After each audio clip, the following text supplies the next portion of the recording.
Bonjour, bonjour, my darling. What the tea about peptides? Hey, hey, hello, bonjour, coucou, welcome back to my channel. My name is Cyril. I used to be a stem cell researcher for quite some time, and this is why I can tell you about the science behind skincare ingredient. Well, actually, by science, I mean mostly biology because, well, I'm a biologist. And on today's video, I am finally going to talk about peptides. Yeah, ooh la la, hoorah!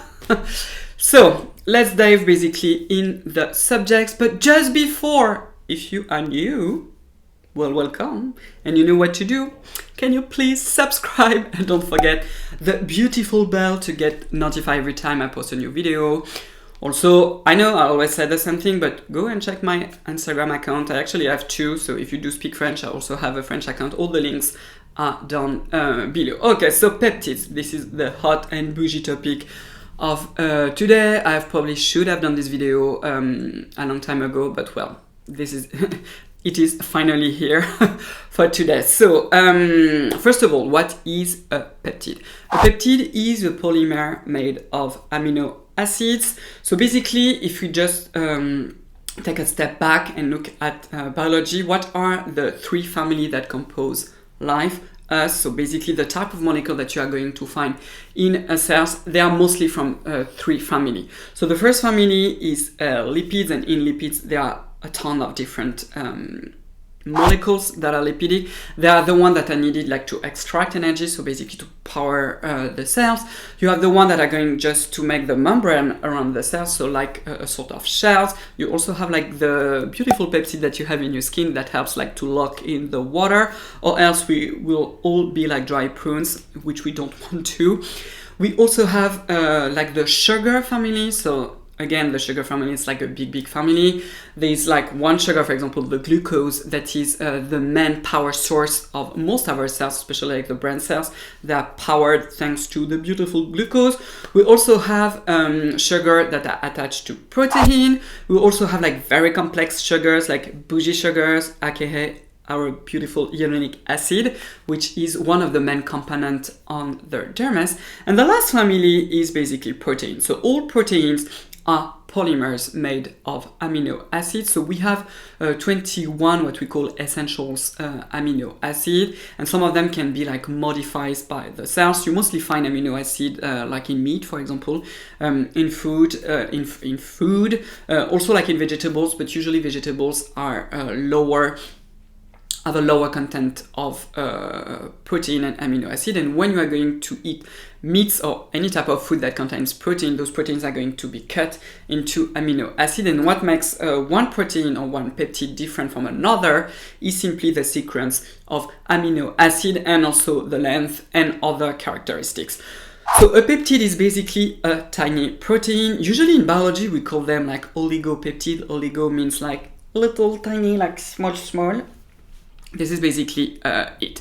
We also know in biology that peptides, they have a lot of different roles, especially one of them that I'm going to talk about. So peptides, they have been known like in skincare for a very long time. Actually, I've read, and this is something that I didn't know, that an extract from Saccharomyces cerevisiae, which is a yeast, that you also find quite a lot in Korean product. It has been used like during the 50s or the 60s, something like that, to help to speed the healing of the skin of a wound. And researchers think that this is due to some specific peptides that are produced by those yeasts. So there is like a pretty long history of knowledge, I would say, about peptides. So the peptide that we can find in what we call cosmeceuticals, basically in skincare, they are from three big families. So the first one is what we call the signal peptide. So in a way, those peptides are going like to signal, to deliver a message to a cell type to say, hey girl, this is time to produce collagen, more elastin, etc. This is the whole idea behind those type of peptides. So I'm not going like to list all the peptides because I have to say that there are a ton of peptides, which is why I didn't do this video earlier, because I did want to read several papers just to have a clear idea. But then I was like, if I start to talk about all the peptides, it is going to be endless, and also for me it is like an insane amount of work, because probably you don't know this, but in research papers you have the one that are like specific on one ingredient, which is basically a research paper that is going to say like, oh, this peptide had this activity and etc. And there are also other categories of article, of research article, which are what we call reviews. So it's basically one authors or several authors that say, okay, let's just read all the literature or most of it around like peptides, for example, and give like a sort of thesis about something, about one topic. So here, peptides. Anyway. So I am just going to talk about some of them, which are basically the most common ones. So in the signal peptides, most of them are going to increase the production of what we have in our dermis. So basically they are going to stimulate our fibroblasts, which is the main cell type that we find in the dermis, so in the deep layer of your skin. And those fibroblasts are the ones that are going to produce the famous collagen, also the elastin, also the hyaluronic acid.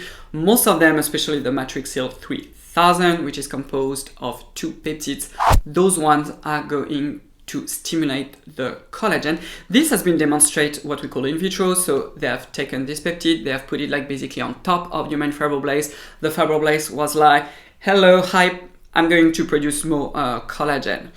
Now, this is always the problem, and I would say my issue with most actually of articles that are published with skincare ingredients. They rely way too often on in vitro. So therefore, you are not going to apply those peptides directly in your dermis, but on the top of your skin. So now, does it reproduce exactly the same results? When we apply them on the skin, it is a little bit so we are definitely lacking some like proper hardcore in vivo data with a good amount of people to test it with before and after and etc. So a lot, I would say, is lacking, especially with peptides. That is for sure for all the categories actually. So like I have said, one that is the most famous is the matrixyl, which is actually manufactured by Cers Derma, which is a European manufacturer.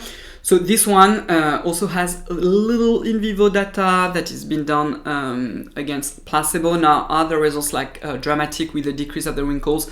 Not really. You do have a result, but it's like nothing really, I would say, bougie. There's also another one that I just wanted to talk about. Again, I don't think that there is any in vivo data about it, but what is, I would say, nice about this one is that supposedly it is going also to increase the production of GAG, which are glucosaminoglycan, which is like a very specific type of sugar that we also find in the dermis. And guess what? When we age, we also lose them. So this one is made of glycine, histidine, and lysine, which are the name of amino acids. So it's composed of 3 amino acids.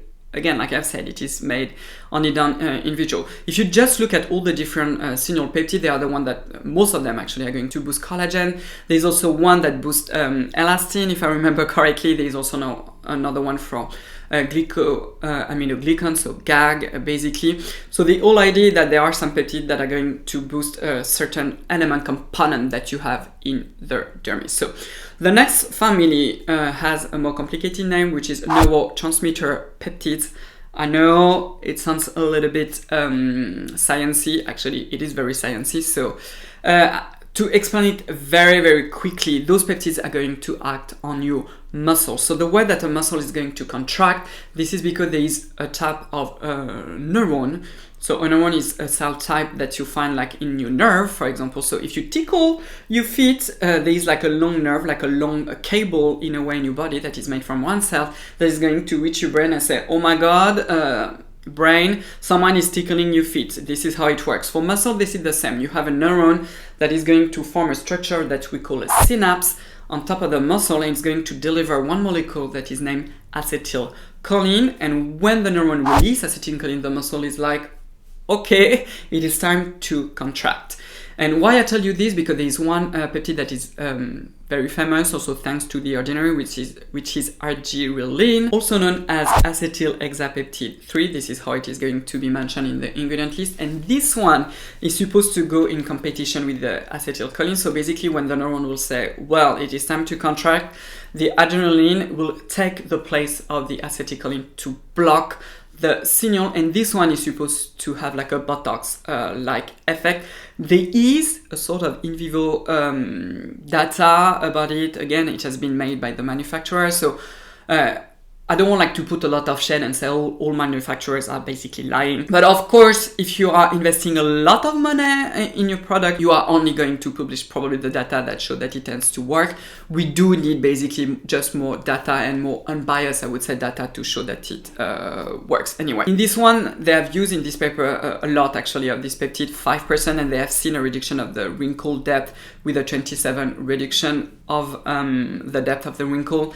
Is it like a major reduction? No, absolutely not. And there are also other than the same family. So the last family of peptides, and there is actually, I think, only one, and I have read only about one, which is the famous copper peptide. This is what we call a carrier peptide. So the whole idea of those peptides is that those peptides are going to carry, to deliver one component, which is copper in that case, to the layers of the skin. So the way that we think that this peptide works is that, like I said, it's going to deliver copper, and we know that copper is involved in a lot of different cellular process. So for example, during the synthesis of collagen, copper is involved. During all the wound healing, copper is seems also to be necessary. It is also required for the superoxide dismutase enzyme. So I hope I am not going to lose you on that one, but this is basically a very, very important enzyme that you find in plants, that you find in all animals, and also in other types of cells. So not animal and not and not plants, basically. And this enzyme has the capacity to neutralize free radicals, so it's a very, very important enzyme, and this one is also dependent of copper. What is also very interesting about this peptide is that it is naturally occurring in your skin but also in your blood, and there are studies since the 70s that have shown that when we age, unfortunately, we do lose this peptide. So it's a very interesting peptide with a lot of data on it, which I obviously love. There is also one or two in vivo data, something like that.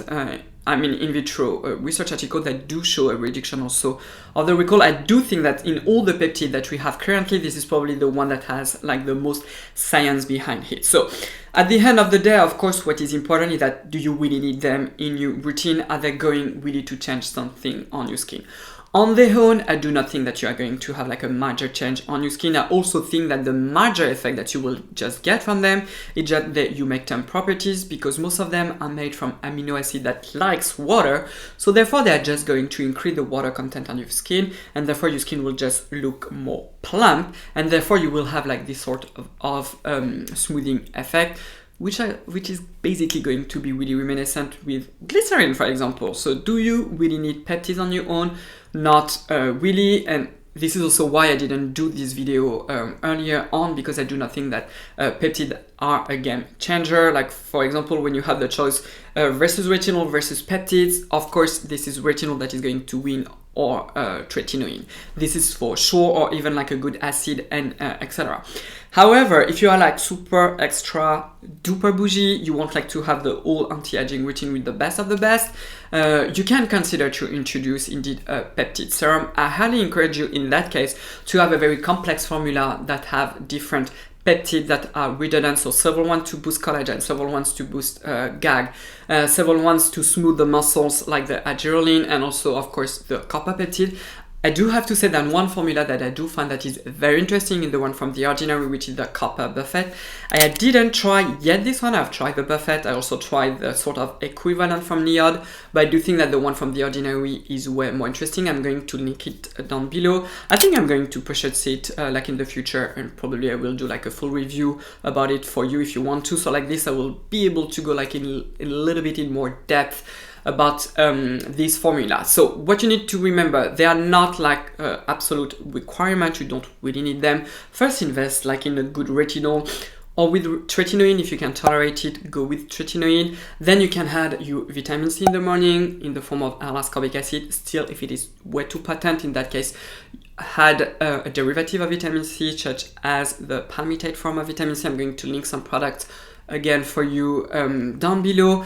And then on top of that, if you really want to be like even more bougie, you can add a peptide serum like The Ordinary in the evening in conjunction with the retinol. So I hope you have found this video interesting, maybe a little bit more fun. Tell me down below.